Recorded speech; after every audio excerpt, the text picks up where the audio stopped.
So try to look all the places. Yeah. All right, here we go. Great. We're live on YouTube. We're live on YouTube and we're almost live here. Recording in progress. Awesome. Hi, everybody. Sweet. Oh, there's a few people on here. Yeah. Welcome. We're so glad you're here tonight. We have with us guest Bennie Crocker joining us for the second time. He joined us once early last year as well. So if you're one of the few that's been with us since the beginning, you'll recognize him. But we have new content tonight to go over. So whether you're just joining us or have been with us for a while, you're going to find great value here tonight. Yes. So thanks for joining us again. No, I'm gonna quickly introduce him. He owns Fitness with Bennies with his wife Nikki. They do ministry through fitness, which is Christ-centered, right? Yep, correct. Christ-centered. We're looking at becoming more like Christ through improving our bodies, right? Which I, as a religious person, appreciate and love that.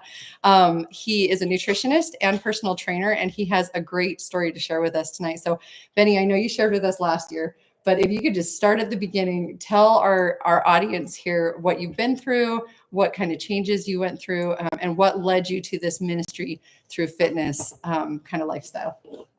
Oh, we'd need probably a 3 or 4 part series to really dive into this whole thing. So I'm going to kind of go through this. So, Otto will appreciate this joke. And this is kind of how I say this, but I have a joke about my past. And I say I have more degrees than the doctor next to me.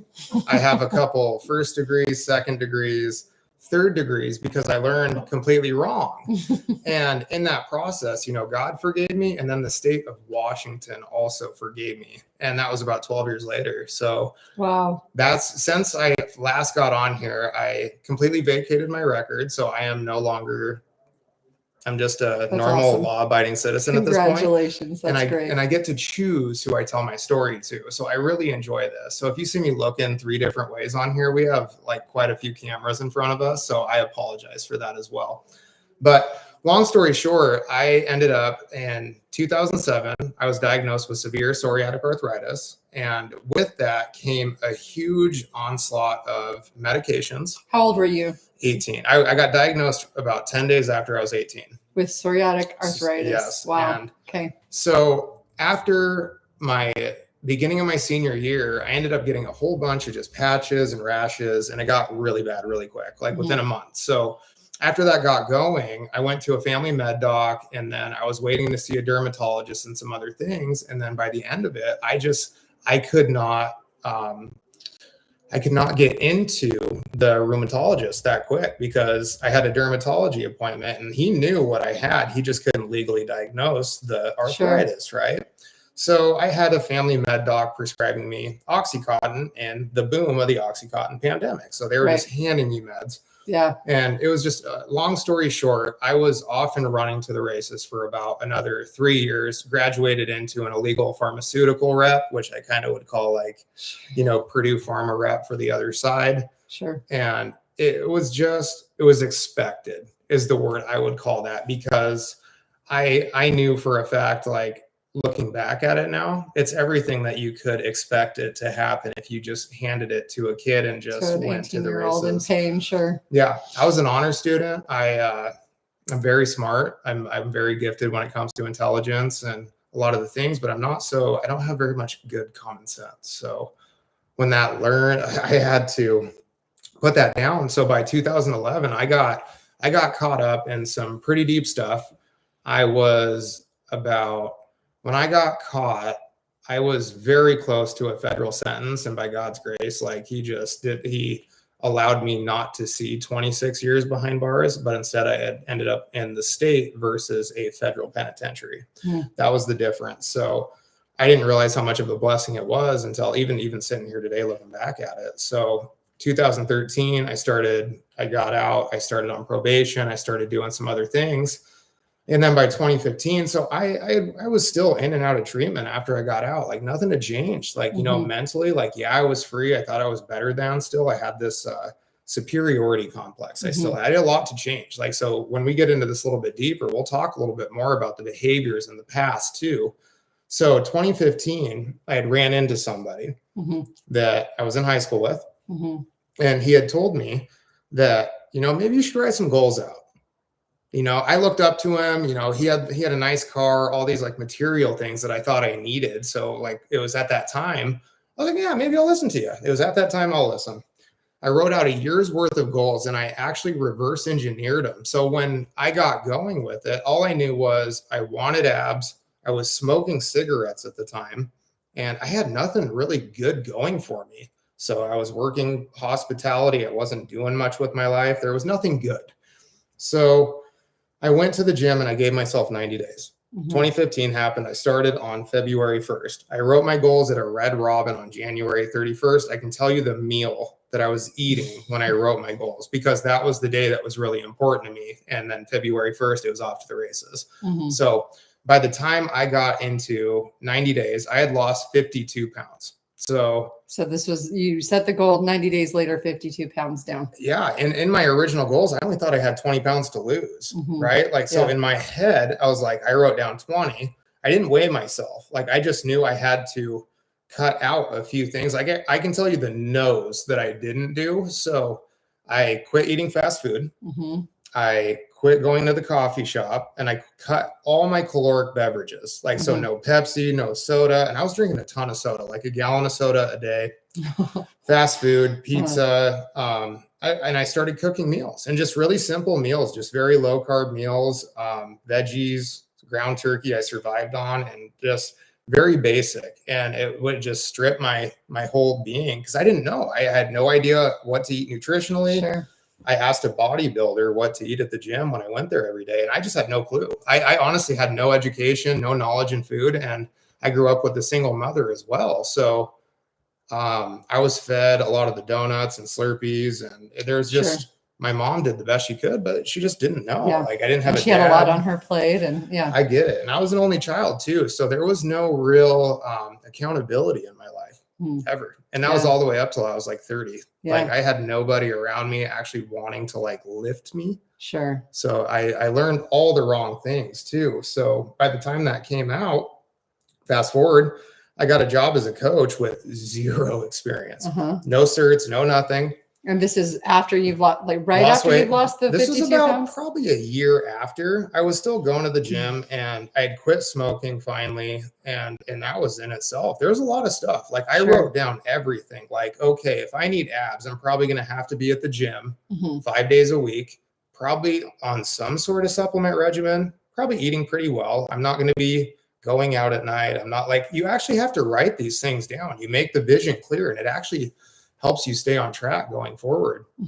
So fast forward 2016, I got a job at Physique, which was a group fitness. Like, you know, like this was like, we'll talk about that a whole nother day, but there was not really a standard in the fitness either. So it got me going on like 60-person classes. And I realized, I'm like, oh, there was a lot of injury going on. So and that's how I kind of transitioned my way by 17 into personal training, because I didn't like what I saw in large group fitness. Interesting. And so by 2017, started fitness with Bennies, and it was a hobby. I had no idea what I was getting into. I sucked at finances. I sucked at business. I sucked at a lot of things. I was a slow learner on that part. I got my nutrition certification first because in my head, I thought everybody wanted nutrition. Everybody was going to, you know, call me up and like, you got this huge like client base. I'm like, yeah, they're going to want nutrition. And I heard crickets and there was nothing. So, and then about the end of 2017, I got my personal training certification because I'm like, well, if nobody wants food, then I'm just going to start training. And so that kind of brought on the movement stuff. And that's what I really focused on because I saw so many things in the fitness realm where, how do I say this?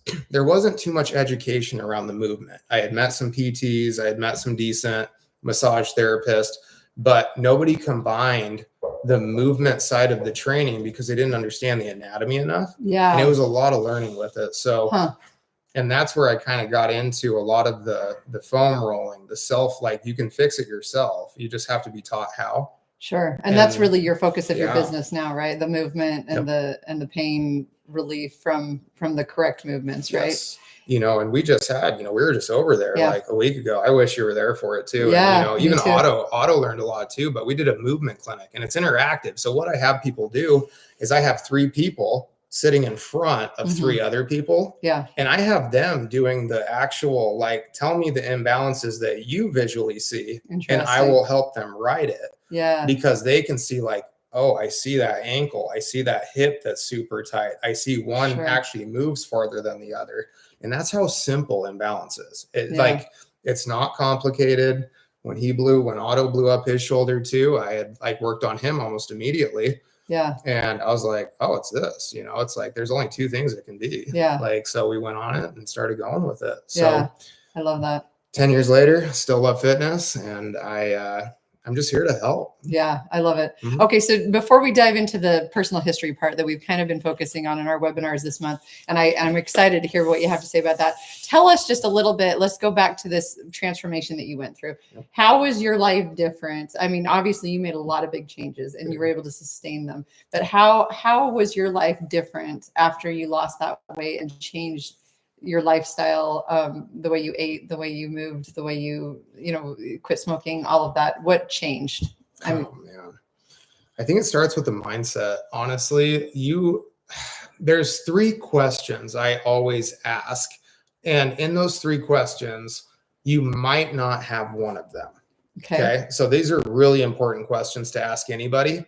You ask on a 1 to 10, how willing are you to do this task, X task, or whatever To make it is, this right? change. Yeah. How willing are you? And like, if somebody's not a 9 or a 10, they're not going to make those changes because they're not willing. Yeah. Number 2, are you ready on a 1 to 10? How ready are you? Well, I'm thinking like a 7. What if I got rid of the number 7 and you had to pick a 6 or an 8? What would it be?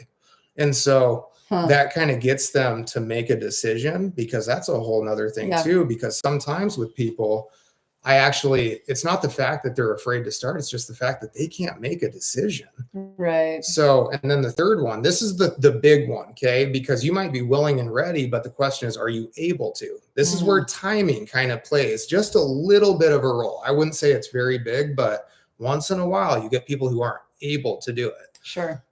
But you can miss one of those. Yeah, I love that. Okay, so what would you say to people? And I know I fall into this category a lot, right? What would you say if somebody really wants to be willing and ready, but if they're being really honest with themselves, they might be more like a 6 than a 9. And I mean, they just feel discouraged, right? Because they think, well, I really want to make this change, but if I'm really being honest, I'm probably not as willing or ready as I think I am. How do you get to a 9 if you're not there?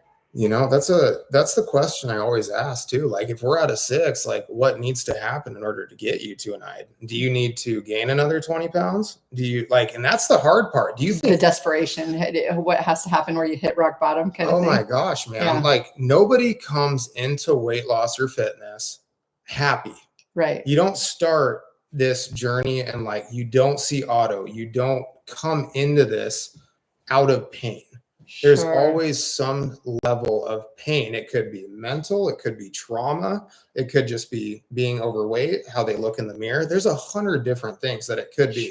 Chronic illness. It could be diabetes. It could be an onslaught of all these things. Right. And it really, each pain point's different for each person. Yeah. Like, I came from a really low spot. Like, you couldn't get much lower than I started. Like, and if you could, like, I remember how bad it was. Sure. Right. So depending on how bad your starting point is, kind of dictates your end point. Sure. In my opinion, because you can either stay in a really bad spot and not do anything. Your status quo just stays the same, or at that 6-month mark, 6 months seems to be the magic mark if somebody's going to actually make a lasting change or not. Interesting. Yep. Okay. So if we can motivate people to make it to 6 months, a lot of times that's a good sign that they can.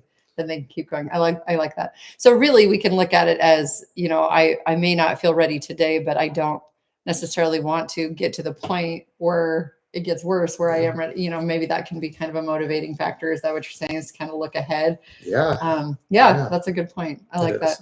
Yeah. Okay, so let's dive for a second into this idea of personal history. So last week, anybody that joined us last week on our webinar, we really dove into looking at past patterns. So kind of you were mentioning this similar thing with looking at what the patterns were growing up and disassociating any need to guilt or shame or blame, right? You're saying your mom did the best she could with what she had. And I think there's power in accepting that this is what it was.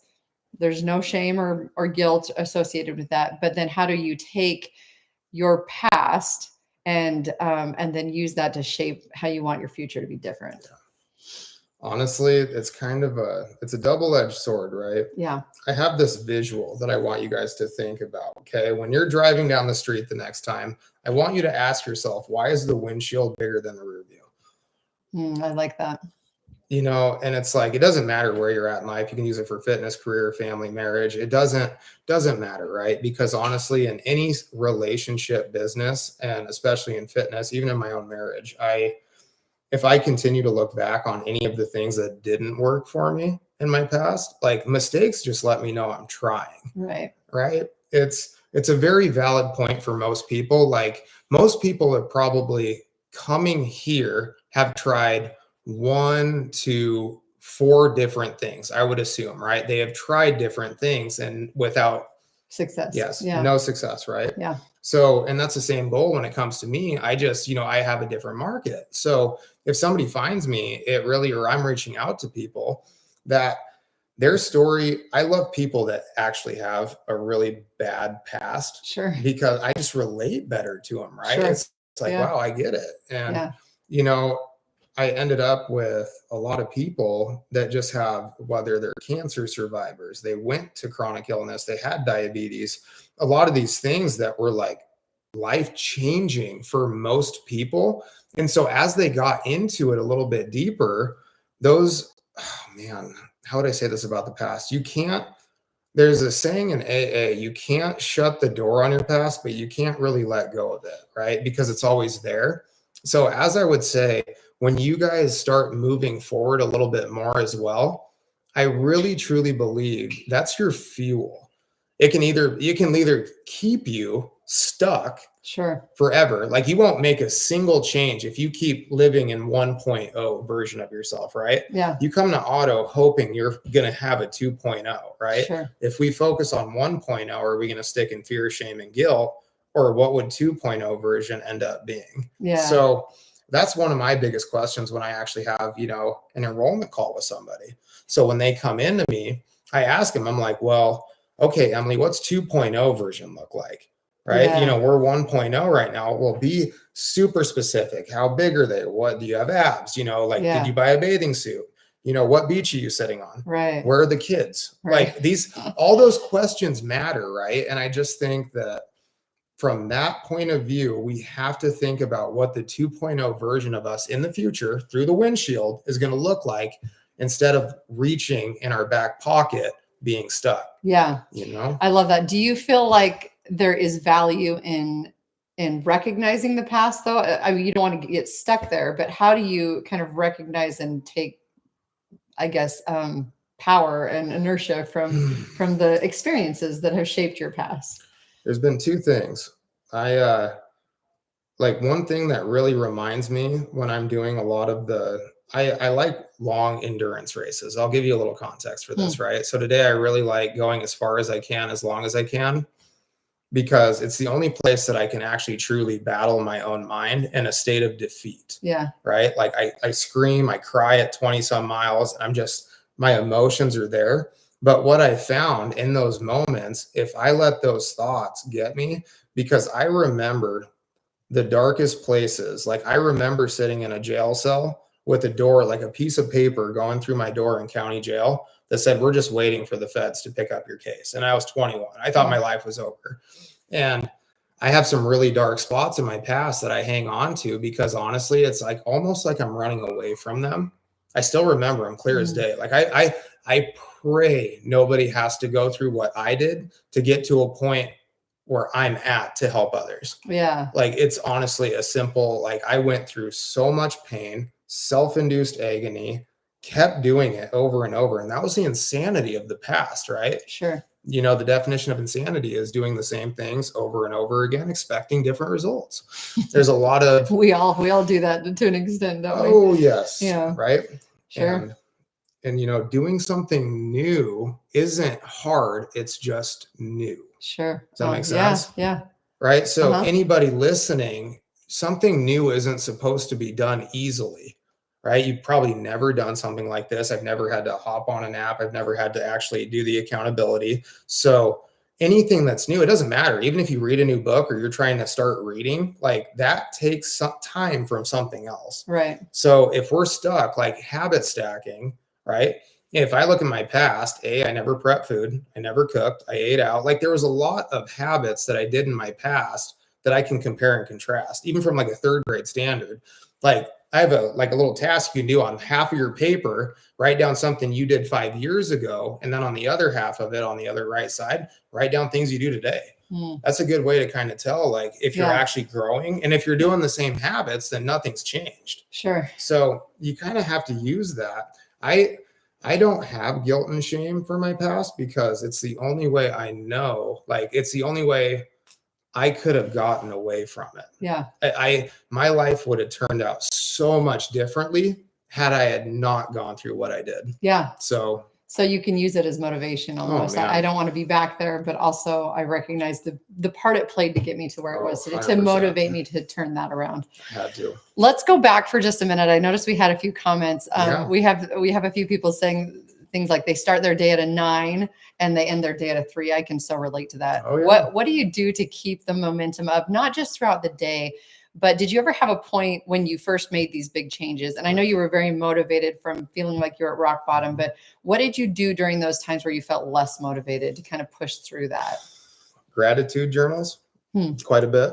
Okay. Every day. Like, here's the thing about gratitude journals. You know, they'll talk about gratitude like it needs to be like done. Yeah. Right. Gratitude's an actual like state. Like, honestly, like you can't be angry and grateful at the same time. And so I got a notebook. I started journaling everything. So this is something that's never talked about in fitness. Nobody talks about journaling, mental health, stress management, or sleep. Those are the top things that will actually. Except us, we do. And that's one thing though, you know, so with the journaling side of things, I started taking pen to paper. I wouldn't type at the beginning. So I had a little tiny notebook, just a small little notebook, started writing it out. 5 things I was grateful for. What's one thing I accomplished today? One. It didn't matter. If I made it through the day and I just did like a 10-minute workout, that was an accomplishment for me. Yeah, sure. If I cooked my meal when I got home, like Megan, those days, right? I would ask you, if you even put this in the chat too, I would ask you what happens throughout the day that makes you think that it ends at a 3? Like, what's your perception of it? So if you can put that down, because I'm curious, like if you wake up in a great mood, I would honestly take all that, like what you got in here. And because the greatest thing about women is they journal way better than men, right? Like men are logical reasoning, but women actually take the emotions that they feel and they can transfer it really well. Men suck at validating it, right? Yeah. And that's where we kind of have to like, I want to fix all these things instead of just like, oh, maybe I just need to sit and say, you know what? Good for you. Yeah, that's for sure. Well, I don't know what Megan would say, but for me, I know, you know, I 100% this way. I start the day, I'm fresh. I'm motivated. I feel good. I've been rested, sleep. There you go. And by the end of the day, I'm exhausted. I've probably been too busy to eat well. So now I'm starving. You know what I mean? And so a lot of it is just the fatigue, which is why sleep is such a powerful reset. But what do we do during that? I was just actually saying on the webinar last week, that's 5 to 8 p.m. That's my danger zone, right? Because that's where I'm tired and life 100%. Is crazy.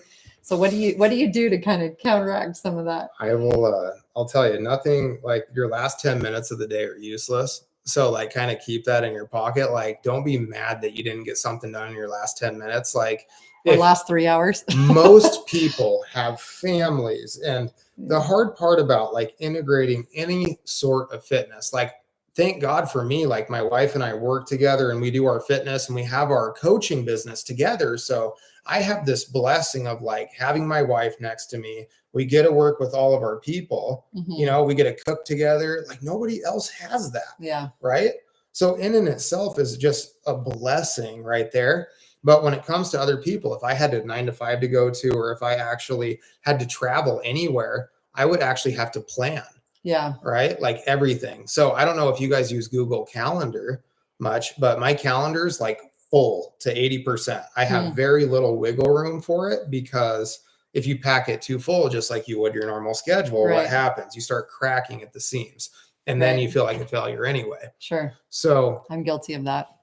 Big thing that we did too, not too long ago, was a course on proper planning and time management, because anytime, like I said before, anytime you start something, anything you start new, it is pulling away from something else in your life. Yeah. So if you're not willing to do that trade-off, right, you're Right. not going to make progress anyway. And that's that willing, ready, able Yep. thing. I And love so, and when we get down to it a little bit more, I know you and I were going to talk about, the difference between having realistic goals and attainability, Yeah. and that's another thing that we'll talk, Yeah. that's a big piece. That's a tough one. And Megan says exactly what I can relate to too, that it's just, she's a doctor working with patients. Oh, gosh. Okay. She's coming home, taking Okay. care of her family. And it's hard to put yourself first, right? At the end of the day, when you've got a lot of other needs that you're caring for, you're a caregiver and you're caring for other people. So how do you put your needs first? I got such a lesson for you guys. Okay. Okay, let's hear it.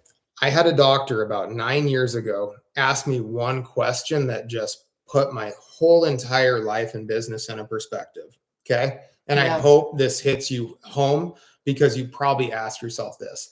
I had this doctor ask me, Benny, who is the number one most important person in your business? I'm like, well, probably my clients, doc. Yeah. And he goes, no, It's you you. are.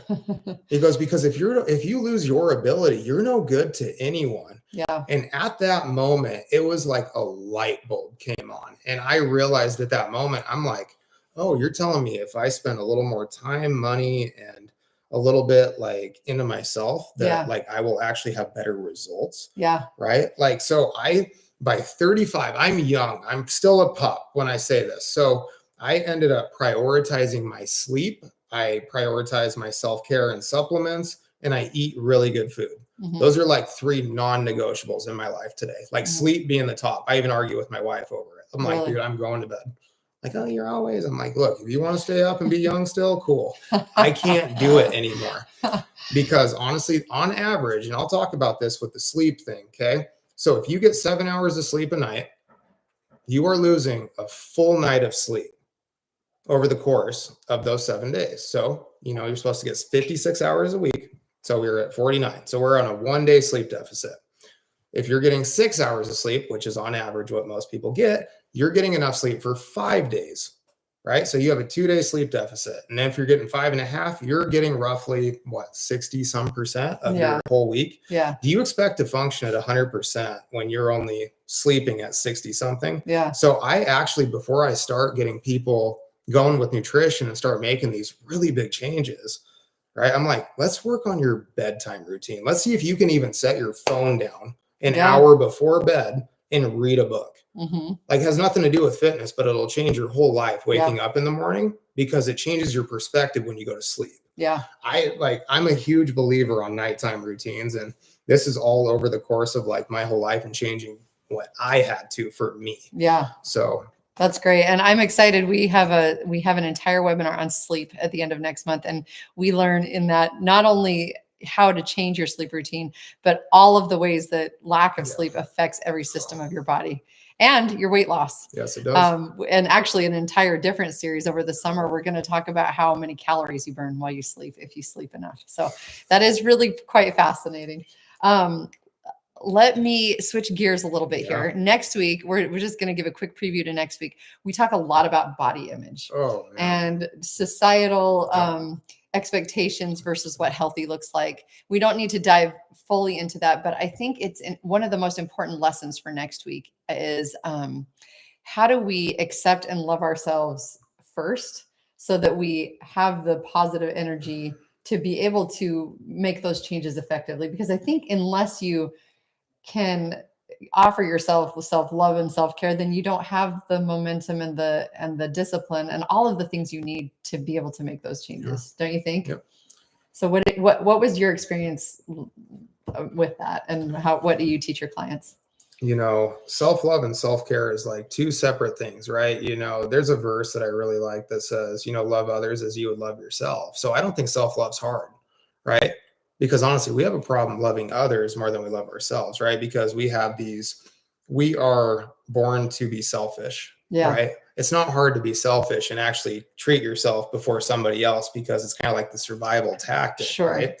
Now, self-care is taught a little bit backwards in society, right? Yeah. Where the aesthetics value is actually probably pressed on people more, instant gratification. Sure. So when it comes to the self-care side, if you got a big group of people who is telling you, oh, a cookie's okay. And like, you know, the social support's a big thing around self-care that gets just collapsed on itself. And I think with that, you got to really actually budget it in, because self-care is expensive. Like if I explained how much, I would say between my fitness, my supplements, and just like anything that has to do with like extra nutrition costs, protein, those things, I spend about $600 to $700 a month. Wow. On my self-care. Right. Okay. And then I've had to try simple things and not, but honestly, I take a priority in that. I would rather take it away from other areas of my life because I know it's going to come back tenfold. Sure. Like 100%. Right. Like the benefits. coaching's better. The clientele's better. I mean, I can end up educating myself to like make it back somewhere. Right. That's kind of how my mindset works. So, I mean, I took my notes on this and I said, you know, on the beauty thing, I wrote down, don't get me started, because aesthetics in Liberty Lake, Spokane, I think aesthetics in 2025 has been, that thing's even more expensive than the self-care budget that I taught you too. And I am not against it by any means, but I think somebody needs to come into your life and ask you questions about what's truly important, right? Is your self-care actually important? You know what the hard part is? You know, and I was talking to Otto about this, and I hope he doesn't get mad that I brought this up. But last week I asked him, I'm like, you know who your main competition is, Otto? And he goes, no. I'm like, a plastic surgeon, right? Because when you put the cost up to itself, right? Like somebody might just go and pay $25K for a liposuction. Cool. Yeah, we don't charge that though. I'm just saying, but you got results in 2 weeks, but the perceived effort for it, somebody is willing to pay 4 to 6 times as much for an instant result without any work. And that's what I'm saying. So even if I charge a little measly $1,000 for my training, I ask them, I'm like, are you willing to pay 20 for liposuction? Sure. And they're like, oh, I might actually, you know, and it's like in their head, there's like, they know they're going to get the outcome they want. Right. There is zero work to get it. Sure. I just have to pay the money. I have the money. Yeah. Most people do. It's just they don't want to spend it on something if they don't value it. Yeah. Sure. So that's kind of the hard part about like learning this whole process in fitness over 10 years, because I'm battling with plastic surgeons.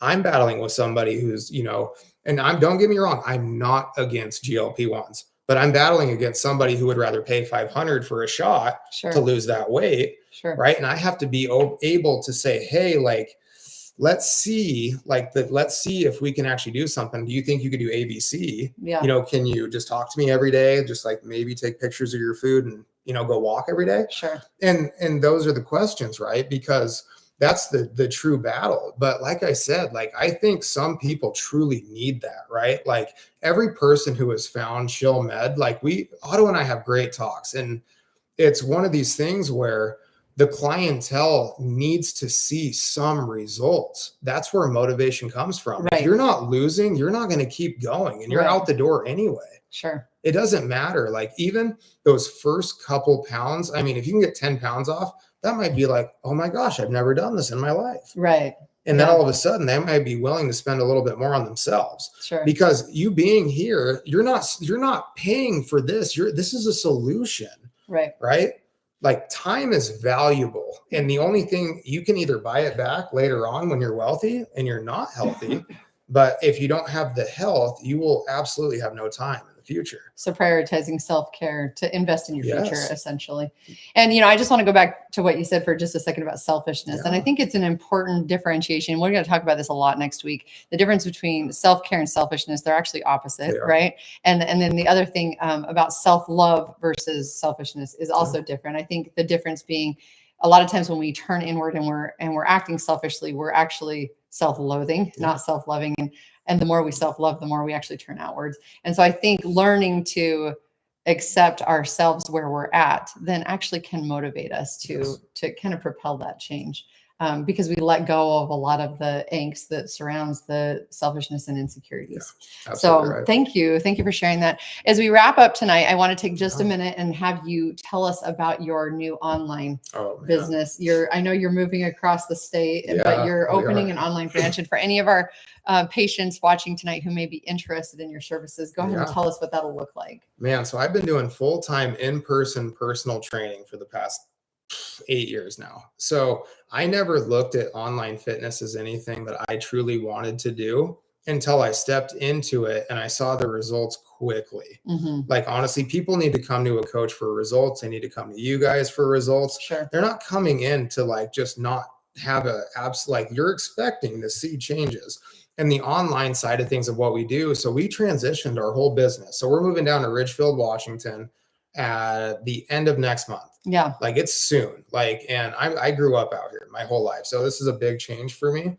So we work with Christian business owners and a lot of people to get fit for their families so they can actually live freely in Christ. That is my main pitch line for everybody. And as we do this too, the one thing I'm going to keep in person and is the movement clinics that we have. Yes. So, and that's kind of a partner. So I will be up here in Liberty Lake and Spokane about every 6 to 8 weeks. And I might be sooner or later too, but I'm going to come into the space at ShillMed and I'll be there too. And, Otto's really good about putting that up there too. Yeah. So if you guys want more information on that, just watch your emails because we'll have dates set up and within business hours too.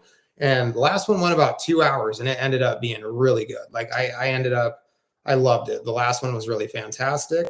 Walk us through just for a second what you did in that clinic. What did you offer the patients in that clinic? So an interactive movement clinic essentially shows you that all your imbalances and weakness in your body causes your pain, and then the pain causes the diagnosis. Right. A pain's a check engine light and your body saying something's wrong. We can all agree on that, right? Yeah. The diagnosis is the symptom of the actual cause, right? It's like when you're high pressure, like when something in your motor goes out, or if you need spark plugs, like your check engine light will come on and tell you there's a code for your actual spark plugs. Sure. So when we have weakness on one side and we're very strong on the other, we'll actually have problems in the stronger side, usually because the weak side's not doing its job. So it actually it rears its head on the opposite of what you think it is. Interesting. Yeah. And the weakness is literally the root cause of all the imbalance and all the pain and all the diagnosis that you face. I'll tell you another story another day, but as we went in, like I said, I had 3 people on one side, 3 people on the other. We would go through, I would educate them. I have a 4-step system that is like very, very simple to use. And as you go into that, we just touch over like what each one is. And then at the very end of it, I'll create a custom program for each person so they can actually know exactly what they need to do. And what we found on this last one was that 4 out of the 5 people had ankle dysfunction. And I'm talking like, your calf, when you get really tight calves, like we had 2-inch differences on calf mobility, which is substantial. That'll cause a hip replacement. Sure. So if you get imbalances like that, your other leg's going to compensate for it, which is not supposed to happen. And so there was like a lady in there who had a hip replacement. I got a guy with a shoulder that I wasn't working on, but there was some pretty major like stuff. Like I had 4 weeks, just had a surgery. I'm not afraid to work with that because I've worked with so many people like this. So by the end of it, we visually will have these people looking at each other, looking at the imbalances of the other people. And they're like, they literally do the work for me. Like, honestly, I'll have them check boxes. I'm like, oh, this is tight. That's definitely weak, And like then I'll just have use them strength training to kind of correct those imbalances. And then I'll have them do a couple other things before that because you can't just go straight into strengthening. And it's a fantastic, fantastic way to go. And what kinds of results are you seeing with your clients that you're working with long-term, and about how long does it take them to see those changes, those results in their decrease in pain? Oh yeah. Like pain goes away within 6 to 8 weeks. It's very easy. Like I can put, depending on somebody's pain tolerance, this is kind of the one thing that's kind of I would say the wild card, right? Sure. Because if somebody has a very low pain tolerance, we're not going to be able to get too deep into them. So it might take a little bit longer, right? So you're going to have pain whether it's from moving, whether it's from moving wrong, training, Yeah. CrossFit. I mean, it doesn't really matter what you do. If you're a runner, you're going to have pain, but Yeah, you're trying sure. to keep up with the balances and the imbalances quite a bit. So with that, you got to kind of know what you need to do. Yeah. Right. Like if one calf is tight and the other is not, you're not stretching both calves. You're only stretching the one. Does that make sense? Yeah. So that's the hard part, right? So you have to know what you're doing, because if you overstretch an already weak muscle, you're going to make it worse. Sure. And that's why you don't stretch those. So with the online side of this too, that is the only in-person thing I will offer as a group. Then online, we're doing fully, like I cover all bases of what comes to fitness, customized fitness programs, customized nutrition. We do customized accountability. We have a full online group. We definitely have more support than that as well with us. And then my wife's on there as well. So you kind of have two coaches, which is kind of fun. Yeah. Right. That's awesome. It's still super new for us, but we've transitioned probably 80% of our clientele on there. And they already are like, I haven't seen the compliance side until they went online. And honestly, I was like, why haven't I done this? Why haven't we been doing it already? Because that's the hardest thing in compliance. Is like, are you doing what you need to do? Yes or no? For sure. So to sign up for your services, you just go to your website. Oh my goodness. Come just message me on Instagram, right? At Fitness with Bennies, and just throw us in there. And you can go follow us too. Like I become like kind of a geek on the video creation side. I'm trying to slowly get better at it because everything's online now. And I just absolutely enjoy it. And I forgot we have a picture of you here to there's share. A couple. I have a few professional photos. Let's see. This is Benny and his wife Nikki, and here is one of your pain clinics, right? Yep. So Dr. Shill's gonna. Oh, he already did it. He's so ahead of me. Your Instagram there linked in the comments if anyone is interested in increasing their accountability and coming up with customized plans. Please check him out on Instagram. That's a great way to kind of add to what we're doing with you already at ShillMed. Thank you so much for joining us. I always enjoy these, you know, and because all the people on here, and you got straight professional fields of like medicine in here, like all these things. And you got to realize you are no good to anybody. Like if people are coming to you, this is why I respected Otto. And I'll say this one more time. Okay. I didn't know what Otto did when he walked into the gym and trained with me. Yeah. I'll leave you with this. Okay. Yeah. I just told him, keep showing up, man. You look like you work hard. Like just keep showing up. Yeah. And every day I walked up to this guy, and all of a sudden he just told me one day, he's like, oh yeah, I'm an internal med doc. I go, what? And I'm like, since when? I had no idea. Since yesterday. And, but the thing that gained my respect for him is that he went through and used his own products. Yeah. Lost a ton of weight and kept it off. Yeah, he has. He's done great.